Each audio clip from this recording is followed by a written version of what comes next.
an Unspoiled Network podcast. This is Spoil Me, covering Siege and Storm, chapters 19, 20, and 21.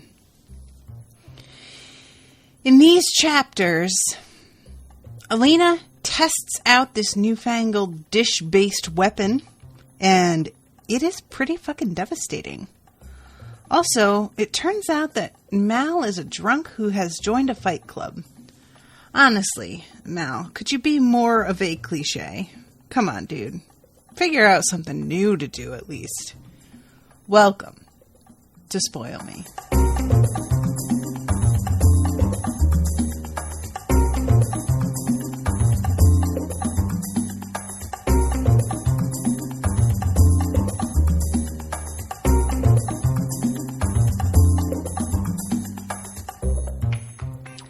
Welcome to the show, everyone. I am Natasha. Thank you very much to Megan for commissioning this episode and for bearing with me when I had to reschedule the episode due to traveling for a funeral. I appreciate your flexibility on that, as well as the other folks who I had to postpone things on. These chapters are full of like weird little moments that I'm not entirely happy about. First of all, I want to talk about David, who is, reminder, the one who's building this weapon, basically the solar panels. David is also the one that Genya had a crush on. And he asks some rather pointed questions about Genya this chapter. And I thought that this was interesting because Alina's reaction is he apparently wasn't as oblivious as he had looked. And I can't tell, like, obviously Alina, when she says he wasn't as oblivious, what she means is, I think, to Genya's presence, period. But I can't tell if he knows how Genya felt about him, or if he just has developed a crush on her and is asking after her now after all this time because he's finally gotten up the nerve, I guess, because it's been a minute and he hasn't asked about her. So that's kind of the thing for me that I'm the most puzzled by, is the fact that it's taken this long for it to come up. And I know that it's like not really the fucking focus here right now, but I do kind of want that to be a thing. I am shipping them a tiny bit, so I hope that develops into something. I just don't, like, I don't tend to get invested in romances easily. And it's nice to have a couple that's, like, of interest to me, because I just don't really care about Alina and Mal.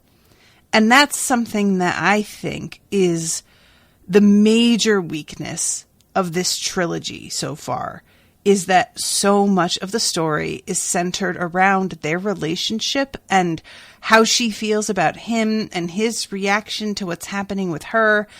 And I just don't care enough for that to be exciting to read. And in this section, Nikolai almost kisses her, and she seems kind of into it.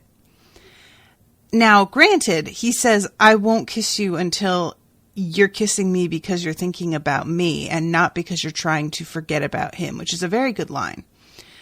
And they don't actually kiss. And he is correct. As she is looking at him, she is thinking about how Mal said he kissed other girls. Maybe I should just kiss other girls. So that is precisely what the fuck is happening there. And he can obviously read that on her face.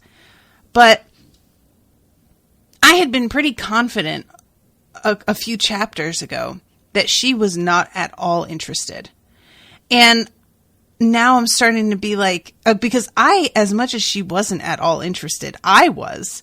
You know, I thought Nikolai was really interesting. He seems super smart. He can command a room. He is charming and a good actor, knows how to play a game.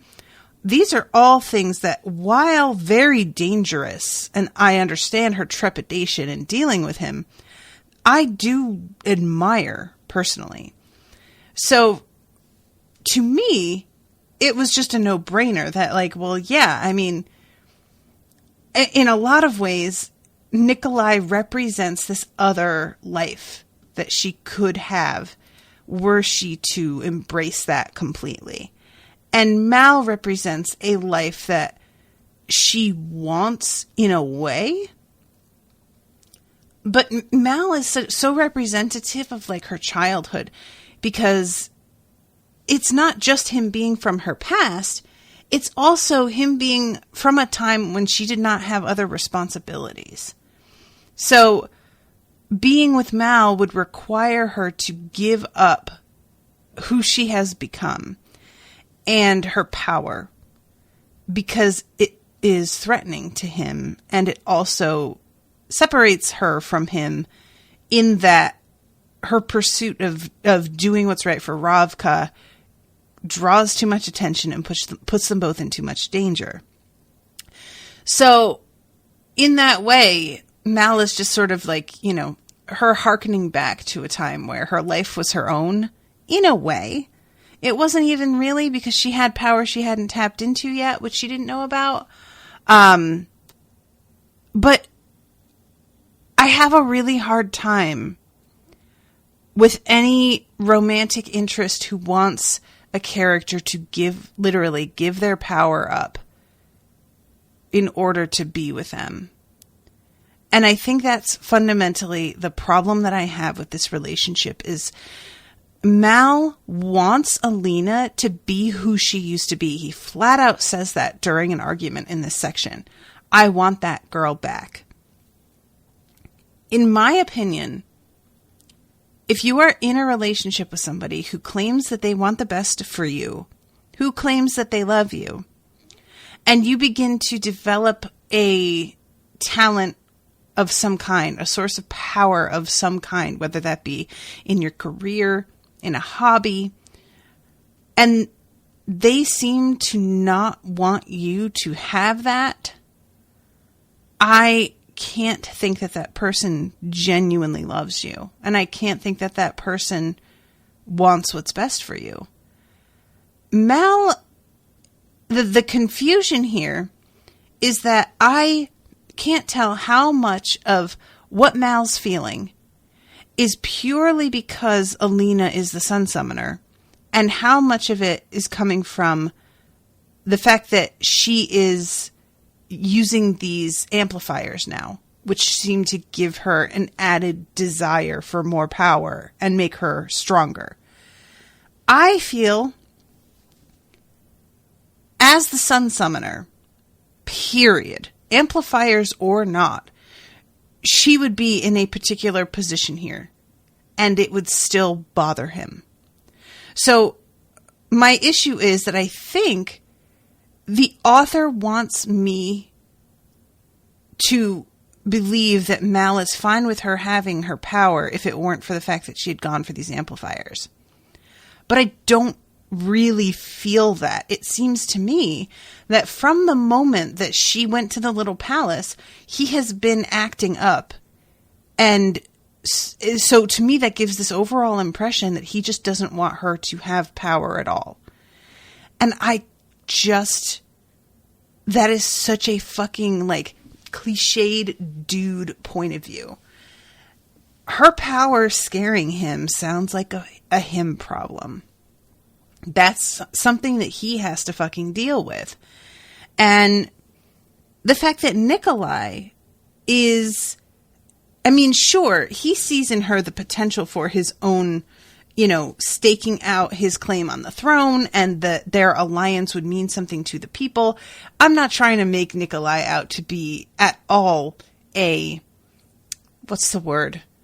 altruistic person, although I do believe that a lot of what he is doing does come from a place of wanting the best for people. I think that he is more compassionate than maybe he is given credit for, because when you are seeking power in order to do good, just seeking power is always looked at as a negative. With Alina, she has a bit of that same vibe, but it's different with her because these amplifiers seem to be influencing her in a way that she can't control. So it's not purely her personality. It's not purely her choice. It seems like there's something else going on there. And Nikolai, her power is an attraction to him. I think not only in what it can do for him politically, but I think that he just sees that she also wants what's best for people, and she can be such a weapon. And I don't mean a weapon for him. I mean, she is strong and motivated to do the right thing, and will, as we have seen, if she has to, throw down. And I think that he really respects that. And so in a lot of ways, they are very compatible with one another. So basically what I'm saying is, I guess I officially ship her and Nikolai, even though I don't really like Alina that much. I don't dislike her. I just feel so frustrated by her so much. And this section and the way that he can sort of read what's going on with her, I think that's another big part of it, because he can read that she is hung up on Mal, that, you know, if she were to hook up with him right now, it would be in direct response to the fact that Mal is being an asshole right now. And I think that's another big part of it, is that Alina and Mal don't seem capable of communicating with one another well. Whereas with her and Nikolai, she doesn't even have to say anything, and he can tell what she's thinking and figure out what's going on with her. You know, Mal, it's like he doesn't want to stop to listen. He misinterprets body language and all of these different cues, and doesn't trust what she tells him about how she's feeling. All of the things that I think are indicators of an unhealthy and toxic relationship. If your partner won't believe you when you tell them that you feel a certain way about a thing, that is an indicator something is wrong in your relationships. Either you have a track record of having lied in the past and they know that, or they are extremely suspicious or insecure in some way, and so they don't take you at your word for whatever reason, and that might be their issue. But either way, something's not good. And that's how he's been behaving since like day one when he showed up at the little palace. He has just not trusted anything that she has said and scoffed at her a lot of the time. There's only been a very small portion of this story where we have seen them getting along, and that portion was when she was hiding her abilities and unhealthy and wasting away because of it. That's like a really big fucking red flag, you know? If you have to hide yourself and be smaller and less in order for your relationship to work, then it's not working. That's just not supposed to be how this goes. So overall, it just feels like she and Nikolai see much more eye to eye and view the world in the same way and can see each other clearly as well. Because there's another conversation a little bit later in this section where she tells Nikolai that she thinks he would make a good king. She doesn't even say, you would make a good king. She says, you will be a good king, in terms that sound like she is confident he will get there.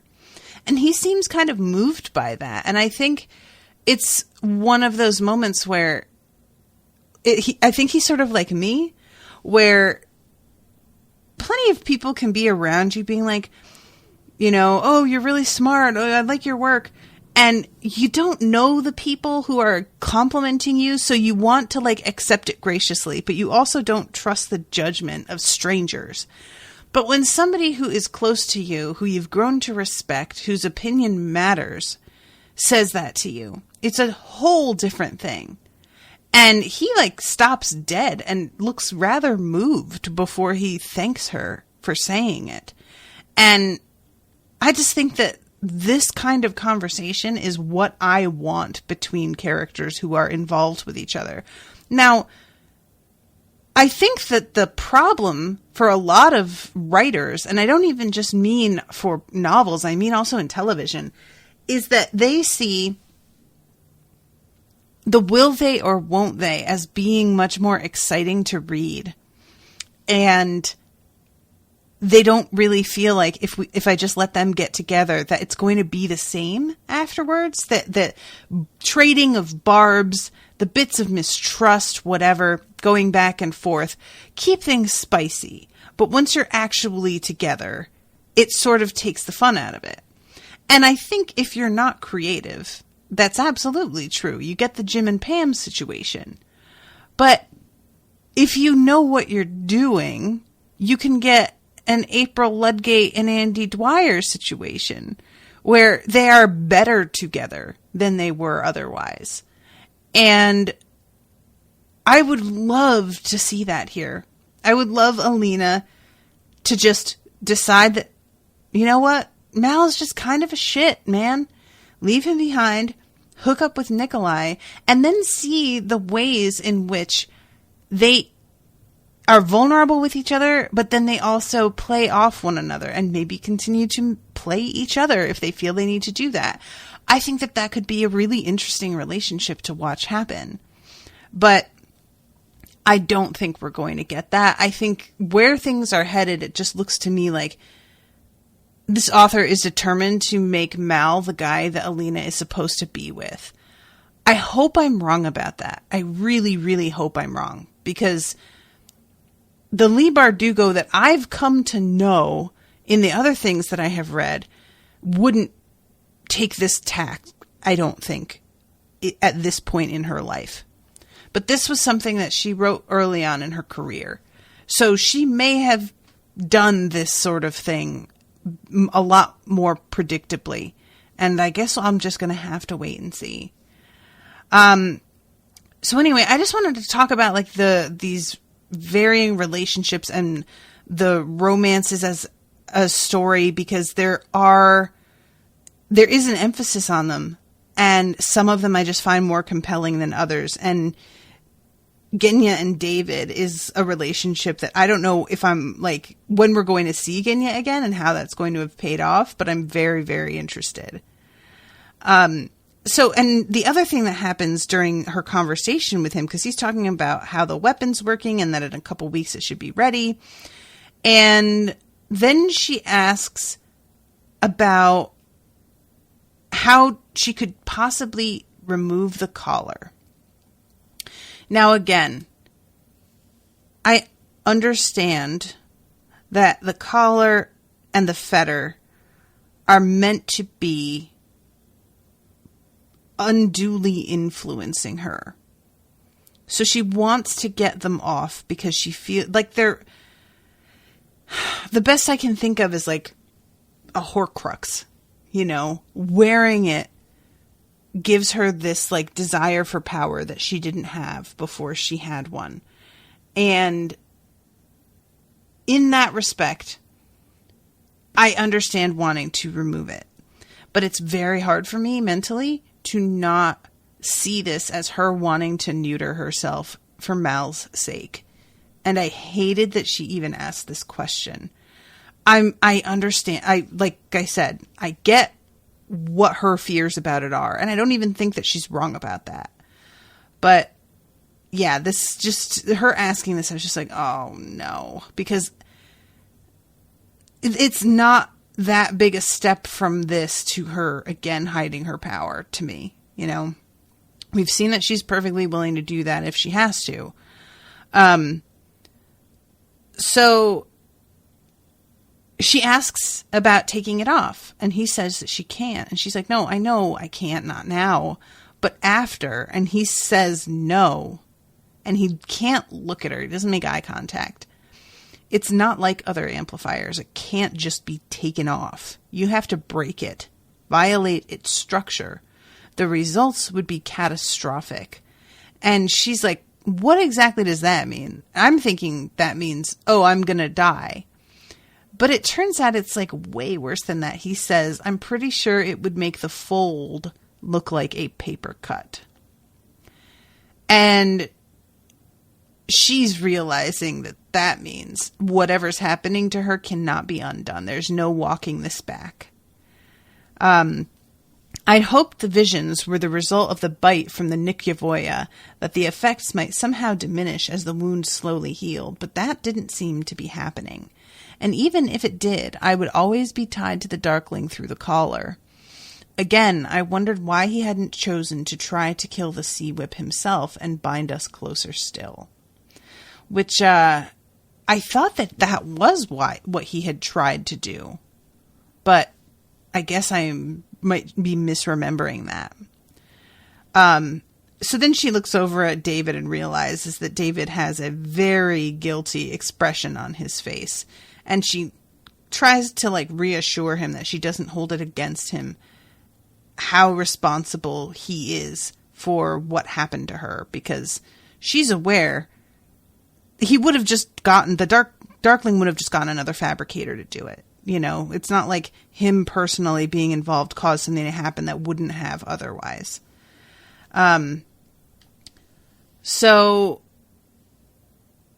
this is when he asks about Genya.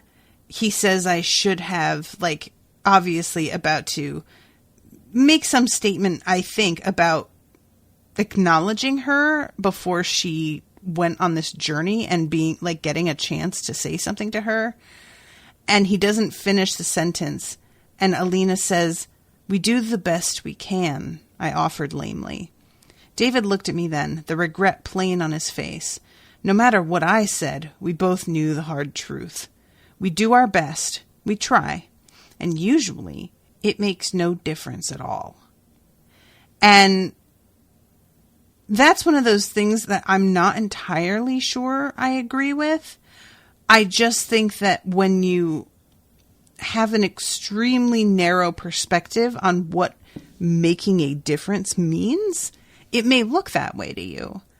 But trying, whether or not you actually succeed, it's not like those actions then, because the success does not happen, those actions suddenly fail to have any ripple effects on the rest of the world. They don't suddenly disappear into a vacuum, never to be seen again, and it's not as if nothing occurred at all. You tried, and maybe you didn't succeed, but there was still action taken that people witnessed and experienced and remember. And this idea that it just makes no difference at all, I'm not buying it. She's just feeling very fatalist. So she goes to the Grand Palace the next day in order to go to another one of these meetings.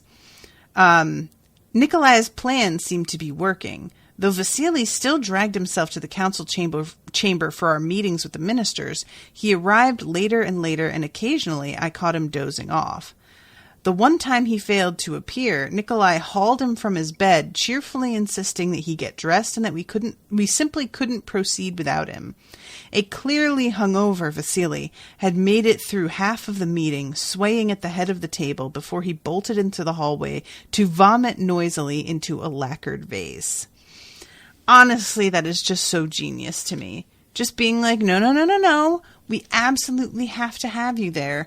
And make sure that everybody gets a taste of what this dude will actually be like if he's in charge. I just can't, it's one thing to just try and step in and not let a person lead at all. It's another thing to be like, all right, so you guys claim that you want this dude? All right, let's let him do it. Let's see what that's like. And then this guy just constantly embarrasses himself. Fuck, that is just such a good tactic. I love it so much. So this meeting in particular is about the ranks of the military, which are being thinned by death, desertion, and years of brutal war. And they're figuring out how they can swell the ranks again. And Vasily just says, well, what's everybody so flipped out about? We'll just order them to lower the draft age. And this results in a real fucking kerfuffle. I really liked this scene. This was one in which I was like, 100% Team Alina. Because he says lower it to 14 or 15, which, like, guys, as an adult, the image of these teenagers going into war and knowing that, and I'm not talking about 14 or 15, I'm talking about our present draft age, which is 18, I believe. If you've met 18-year-old kids, the idea that they are old enough to just be drafted into a war is really sickening. Like, it's shocking, frankly. And so he suggests dropping to 14 or 15. She says, why not just drop it to 12? And she says this, like, sarcastically, but he does not pick up on that and just says one is never too young to serve one's country. To which she responds, well, how about just letting babies join? And we can just stuff them into cannons. I feel like that's supposed to be really useful. And Nikolai reaches under the table to, like, squeeze her hand and be like, girl, lay off just a tiny bit. And he then says something about the Nikivoya and whether they even exist. Nikolai manages to really keep his temper and is like, dude, I know you're not calling me a liar because I definitely saw them myself. And maybe you need to keep in mind that these people who are undersupplied, under-equipped, and certain that they are going to die value their lives. And they are deserting, because they have no hope. And Vasily says, then they should institute harsher punishments. It's what peasants understand. Guys, I wish to God that this were a fiction. I wish to God that that kind of line could be treated as a cartoonishly terrible villain. But that's really the way so many people think.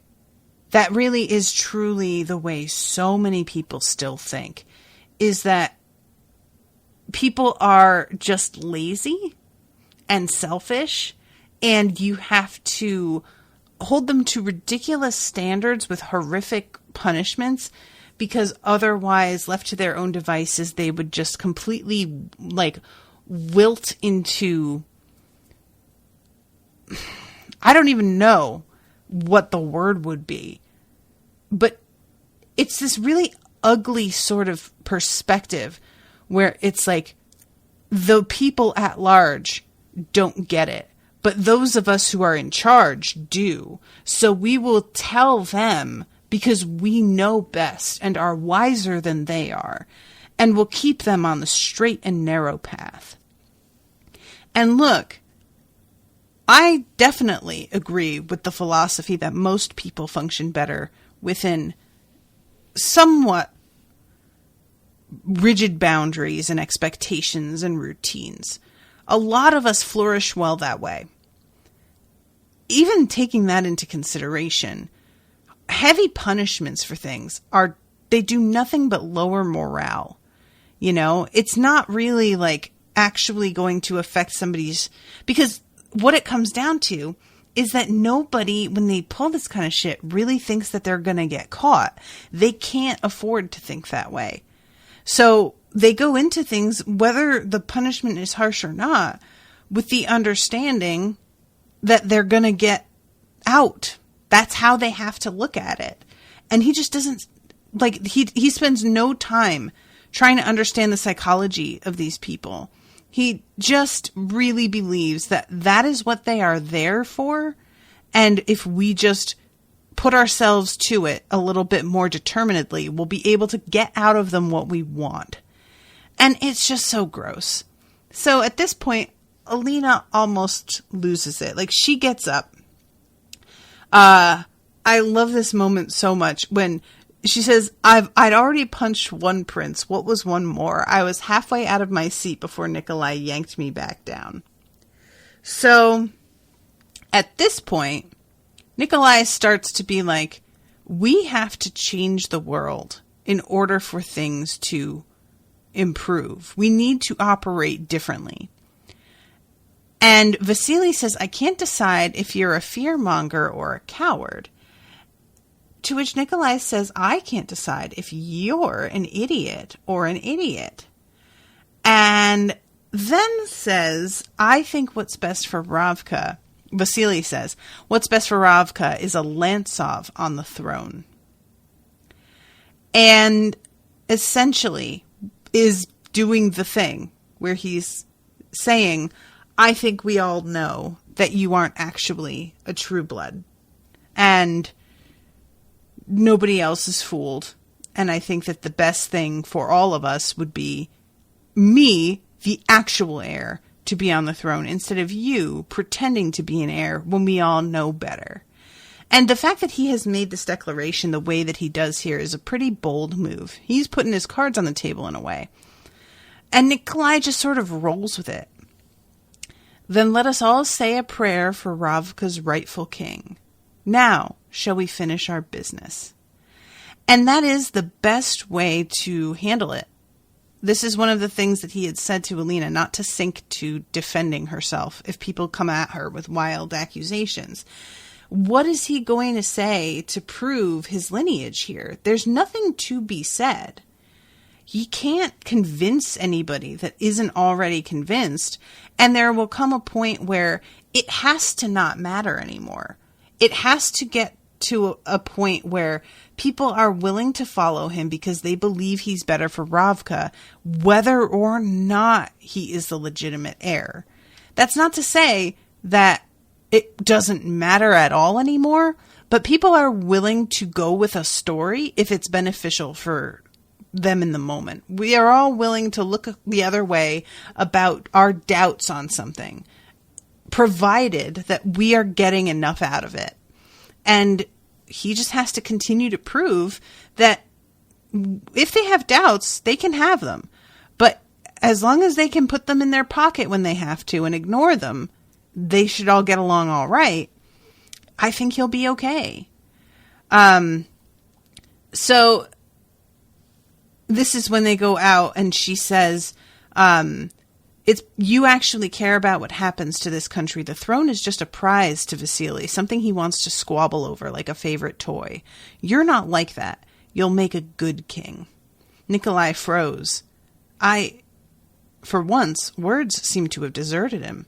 Then a crooked, embarrassed smile crept across his face. It was a far cry from his usual self-assured grin. Thank you, he said.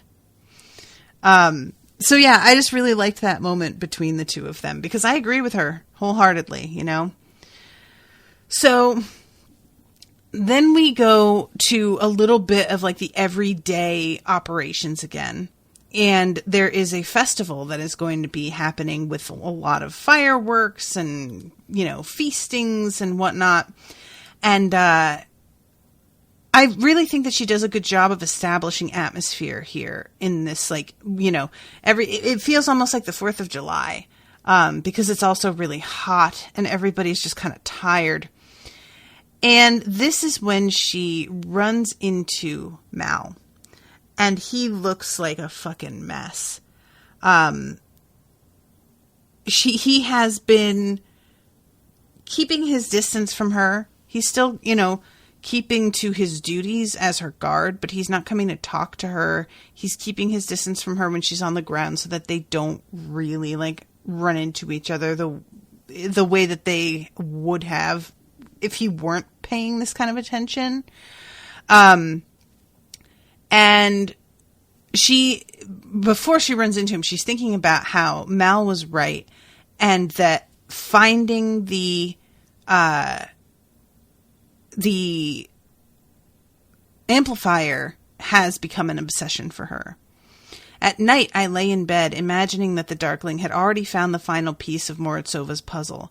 Maybe he held the Firebird captive in a spun gold cage. And the visions of the Darkling were getting clearer and more frequent. The Darkling appeared to me almost every day, usually in his chambers or the aisles of the library, sometimes in the war room during council meetings, or as I walked back from the Grand Palace at dusk. And she says, "Why don't you leave me alone?" And he replies, "Because then I would be alone too." One bright spot was Vasily's decision to abandon Osalta for the yearling auctions in Karyeva. I nearly crowed with delight when Nikolai gave me the news. Packed up in the middle of the night. He says he'll be back in time for my birthday, but I wouldn't be surprised if he finds some excuse to stay away.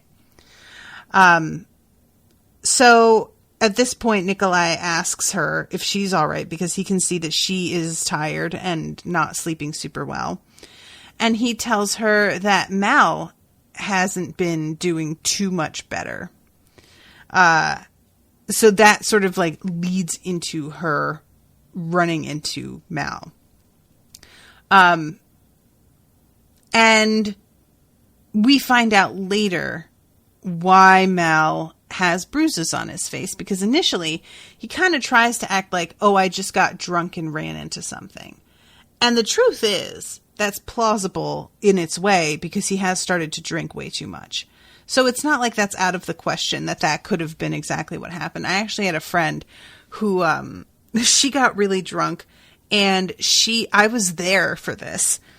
She was in socks on a wood floor and she slipped and fell forward and hit her eye on the doorknob of her room as she was trying to get in. And she had the most perfect black eye, and nobody would have believed if she told them, my husband didn't hit me, I fell. Because whenever somebody says, I fell, and they have a black eye, you're always just like, yeah, I doubt it. Thank you. I'm not an idiot. But I saw it happen, and I knew perfectly well that that's exactly what it was. She was so embarrassed about it, too. So we'll get to what Mal's doing a little bit later. But first, let's talk about this weapon. The 2 dishes take another couple of weeks to set up. And then eventually she has to go out and test them out in front of everybody. And she's a little bit afraid because it's the middle of the day that it's not going to be as impressive as it would at night. She's kind of like, shouldn't I just wait for the evening to do this? And he's like, no, trust me, it's going to be amazing. Whether it works or not, actually. It'll be very impressive. And she's like, oh, you made a little joke. Good for you. So she brings the light, which gets sort of bounced back and forth between these 2 dishes in this way that focuses them and makes this like piercing couple of shafts of light. And that in itself is pretty fucking impressive on its own. But then David does this thing with his whistle that causes the dishes to tilt a little bit. And one of the beams comes down and slashes through the woods and just levels the trees completely of this whole section of the forest. Then the beam, it says, seared into the lake shore and then into the lake itself. A wave of steam billowed into the air with an audible hiss, and for a moment the entire surface of the lake seemed to boil. David gave a panicked blast on the whistle. Hastily, I dropped my hands and the light vanished. And everybody is just blown away that this thing worked. Even David isn't, like, it's clear he wasn't as confident as he was trying to act that it was going to work. And they are all celebrating and so delighted that they're about to go down to the lake and like go and take a look at the damage at the forest and at the lakeside firsthand. And this is as she's running down there is when she runs into Mal, and he just sort of begs off and bails. So then we get a bit of a party scene. And again, I just really think she does a good job at establishing the atmosphere here. This really feels like there's just something about outdoor summer parties that has a certain sense to it when in your memory. And I feel like she taps into that really well in her descriptions here. So they are hanging her. This is a scene with her and Nikolai where he is sort of admitting to her that he is into her in a way that isn't just for his throne. This isn't just I'm doing this in order to secure partnership with somebody who would help me out. And I love when he brings up his brother, and it's like, Vasily might propose again. Maybe it's not all bad news. And she's like, wait, how did you know about that? And he's like, because I'm not an idiot. Of course he did. That's what I thought to do. Of course he'd eventually think of the same thing as well.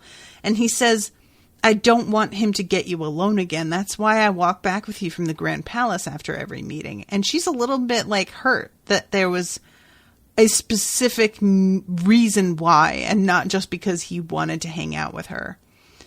And he says, are you so sure that you want to turn him down? To which she's like, are you high? What do you even mean? Of course I don't want to. What? And he is a little vulnerable here and says, I know he's the first in line for the throne.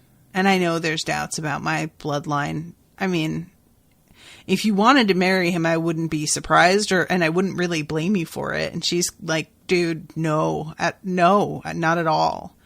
So this is where he says that he has just never felt like he belonged here. And that might be why he ran off and became Sturmhond. And she begins to reflect that she never felt like she belonged anywhere either, but then pulls herself up short and wonders if he is pulling at this particular heartstring on purpose because he knows it's going to ring true to her and, strike a chord.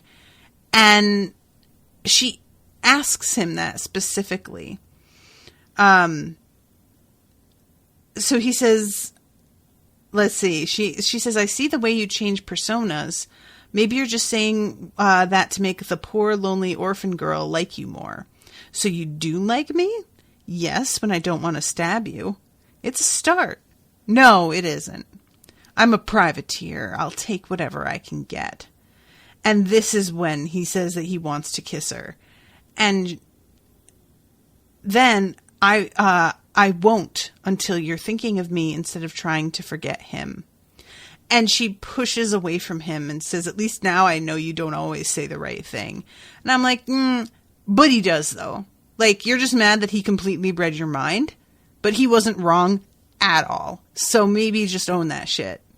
It's fine. So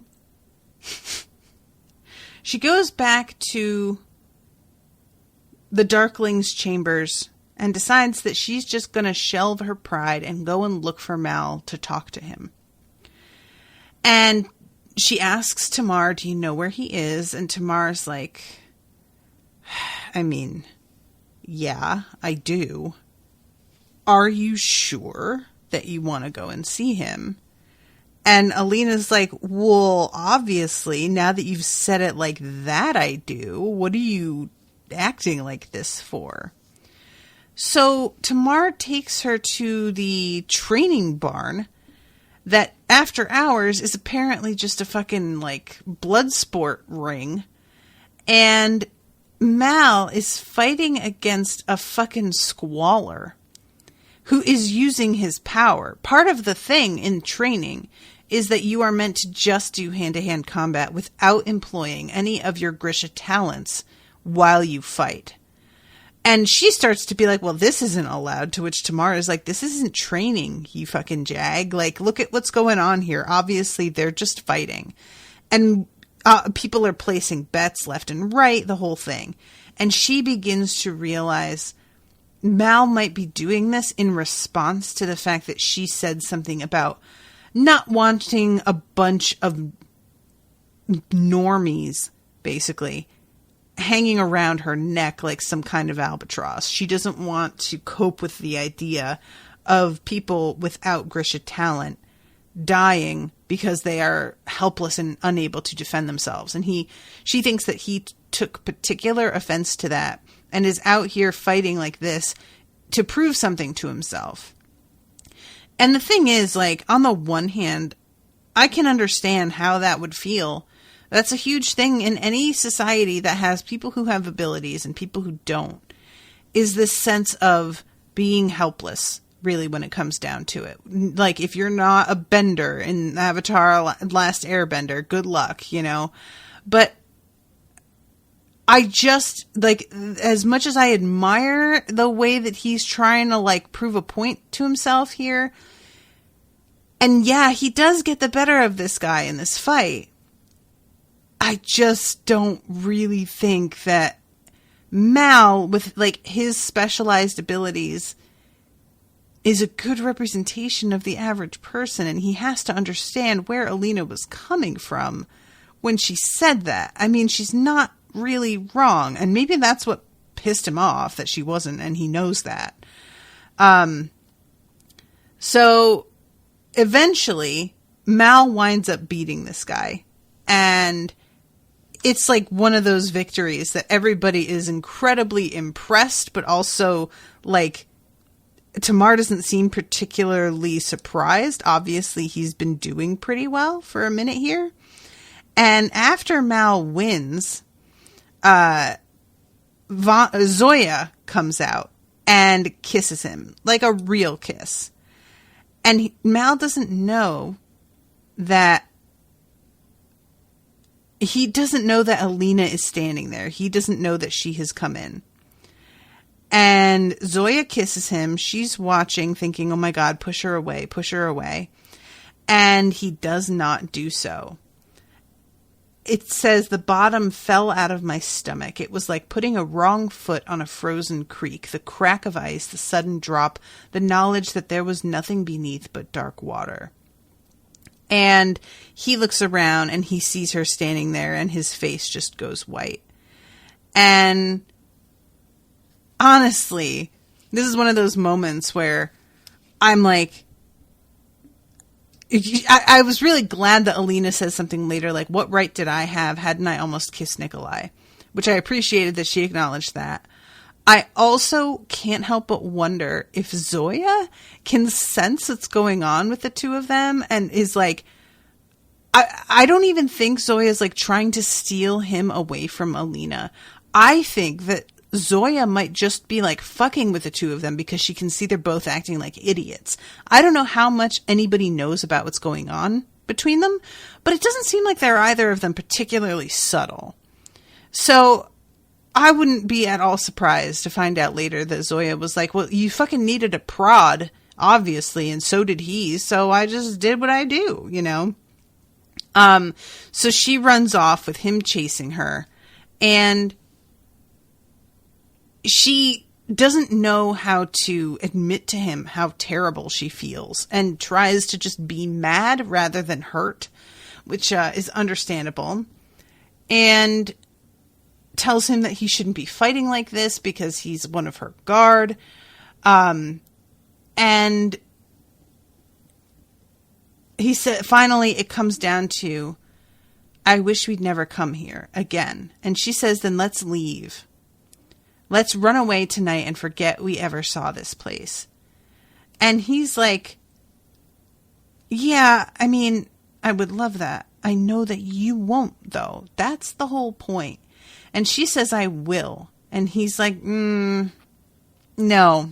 You might, like, at first, but you'd figure out a way to come back. You'd want to come back. And she says, I want to fix this. And he says, you can't. This is the way it is. Did it ever occur to you that maybe you were meant to be a queen and I'm not meant to be anything at all? I'm not a soldier anymore. I'm not a prince and I'm not a saint. So what am I, Alina? Am I your guardian, your friend, your servant? Tell me what I am. He pulled me against his body, his hand circling my wrist. When his fingers closed, a sharp jolt rocked through me, buckling my knees. The world tilted and I gasped. Mal dropped my hand as if he'd been burned. He backed away from me, stunned. What was that? I tried to blink away the dizziness. What the hell was that? He said again. I don't know. My fingers still tingled. What is that, though? Like, this has to do, I feel like, with the fact that he is, like, such a good tracker, right? I feel like it has to be connected to that somehow. There's almost a sense of like that like being the final fetter, like the Firebird fetter that she's looking for. Except I don't know. Is it possible that like something about him interferes with the fetters? I don't know. I find that to be such an odd moment, though. So this is when he says, it's never easy with us, is it? And she finally says, no, it isn't. It's never going to be. I can't just be Alina again. That girl is gone. I want her back. I can't go back. Even if you take away this collar and the sea whip's scales, you can't carve this power out of me. And what if I could? Would you let it go? Would you give it up? Never. Good. And the fact that you would even ask that means that you should find somebody else. If you would expect her to do that, means that you do not love her. That's it. It's that simple. So if you even think to ask, that is all she needs to know. And apparently she doesn't see it that way. But to me, like, if she said yes, that is as much of a betrayal as him asking. Like, this is just not, no, absolutely not. And I was really glad that she said never and made that clear. And so she finally tells him the truth about seeing the Darkling everywhere. And it's a weird moment where he just like looks at her like he doesn't know what to think. She tells him, I didn't tell you because I thought I was going mad and because I think you're already a little afraid of me. And I liked that explanation because that was a problem for me. I said last section, like, why isn't she telling him, share things with him? This is what it's supposed to be. But I like that. The idea that he was already scared of her and maybe adding this to the pile was just going to make it worse. So then we have this terrible scene where he like storms out. She goes to bed. And then she has like, it seems like he comes back to bed, having changed his mind. But when she finally like really gets a look at him, it's clearly the Darkling having transformed the way he looks enough to be Mal for a second. And she tells herself that it was a nightmare, but she's like aware that shit just happened somehow. So this motivates her to get the hell out. She's supposed to be being guarded so that she can't just get the hell out. But they aren't paying the attention that they should be. Mal, it turns out, is very drunk. So she goes out into the town and is just thinking over what the fuck that just was. Like, how in the hell has the Darkling managed to get under her skin like this? She figures it has something to do with the bite, which I think all of us are assuming as well. But maybe there's more, like, there might be multiple facets to this, you know? I crossed the canal, the little boats bobbing in the water below. I floated past the guard gate and into the narrow streets and clutter of the market town. When I came to the city walls, I told myself to stop. I almost laughed. I couldn't go home. The little palace wasn't really home. My life would be allegiances instead of love, fealty instead of friendship. I would weigh each decision, consider every action, trust no one. It would be life observed from a distance. And she is correct about that. This is one of those things that I don't think it's exactly the same, but I always think about people who become celebrities overnight and how difficult to like adjust it must be when you're not used to people noticing every little thing you say and dissecting it all. And all of a sudden they're not only looking at what you're saying now, they're pouring through old shit and finding things that you said way before you thought anybody be paying attention. And this is not to give an out to people who said hateful shit, but I can definitely see how disorienting that is for everything that you do to be viewed in this very public way as if you belong to other people and they have a right to know and to have an opinion on everything you do.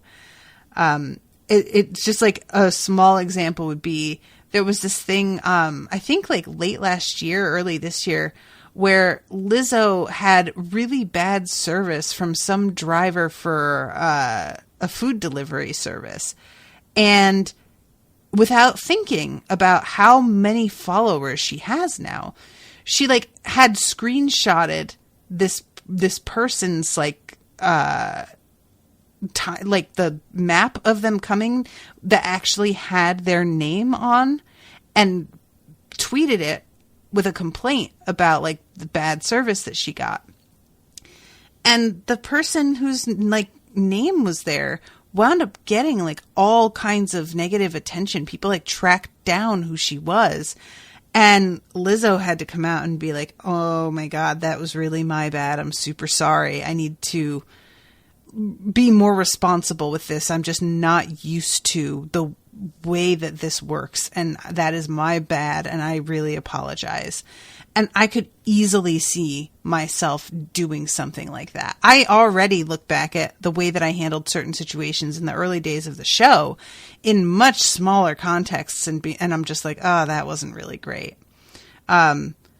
So yeah, this kind of like revelation, I just feel like that's probably something a lot of people go through when they suddenly find themselves under a spotlight, you know? So as she's walking into the town, she begins to hear the pilgrims who are praying and saying her name. And she says to herself, this isn't hope, it's madness, it's hunger, need, desperation. I felt as if I were waking from a trance. Why had I come here? I was more alone among these people than behind the palace walls. They had nothing to give me, and I had nothing to offer them. So she begins to turn around, and she bangs into this woman by accident and sort of like knocks her hood aside. And the woman sees the collar around her neck and draws attention. And all of a sudden she winds up being like basically dogpiled by all of these people. And at one point somebody like yanks a lock of her hair out of her head. Like they're just trying to get pieces of her because they believe that she's a saint. And Alina begins to be like, you know what? Maybe this is how I die. And actually, that'd be kind of great. Maybe I just want out, actually. And sort of gives up fighting. And it turns out that Tolia and Tamar have found her. And they manage to stop the crowd before it gets out of control. But it really is a close thing. And the two of them, Tolia and Tamar, are so mad at her. And they are also so mad at Mal. They go in, like bust into the room. Let's see. To my surprise, Mal was waiting in the common room. He was seated at the table nursing a glass of tea. Where Mal began, but Tolia had him out of his chair and slammed against the wall before I could even blink. Where were you? He snarled into Mal's face. It was your shift. You should have been with her. I'm sorry. I must have fallen asleep. You were at the bottom of a bottle. I can smell it on you. Honestly, I was living for this moment. Guys, I'm not going to lie. I was just so irritated with Mal, and for him to just get like smashed up against a wall and somebody get in his face and be like, what the fuck? I was like, oh, thank God, finally. So while she was out there thinking, because they gave her this name, they call her Sancta Alina. And as she says later, I'm trying to find the little dealie. I'm trying to find the actual translation of what it is. Sorry, guys. I'm just like running out of time. Oh, here it is. Daughter of Dva Stolba. 2 mills, said Nikolai. A valley named after the ruins at its mouth. And she points and she says the ruins are... They're called the 2 mills because that's what they sort of look like. But they might have been part of a gatehouse or an aqueduct or an arch.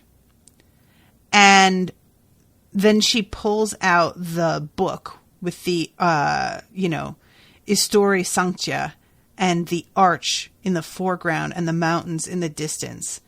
And they're like, oh, no. So Nikolai says, we'll send scouts. And she says, no, I want to go. I have to be the one to kill the firebird. We don't even know it's there. Why are we even discussing it? Asked Mal. We all know it's going to be me. With all due respect, Oretsev, you don't quite seem at your best. And he says, I'm the only one who can find it. It has to be me. I'll hunt it, I'll capture it, I'll bring it back to you, but you're not coming with me. And he doesn't let her protest against this. He says, you can give me Tolia or Tamar to come with me, but you're not coming. I will be heading out by like this afternoon or tomorrow morning. And Nikolai, as Mal leaves, says it's for the best. And she says, have you ever noticed people only say that when it's not true? And he says, you have to let him go and do this. That's what heroes do. He can't change from being a hero any more than you can change being Grisha. And I don't know that that is who he is. I think he's being very generous. I mean, it's fine, but I don't love it. And she accuses Nikolai of wanting Mal out of the way. And Nikolai just says, if I wanted Mal out of the way, I would let him stay here because he's just digging himself into a hole and you guys are obviously not doing well. So I would just leave things as they are to disintegrate on their own. I'm doing this because I think this is what's going to work. And that is pretty much the end of that section. So Mal's going off on his own. I didn't really think that was how this was going to go, that Mal would set off by himself. But I'm very interested to see how that's handled. I'm curious now. So thank you very much to Megan for commissioning this episode. I hope that you guys are enjoying the coverage, and I will see you soon with a new episode. Until then, toodaloo, motherfuckers.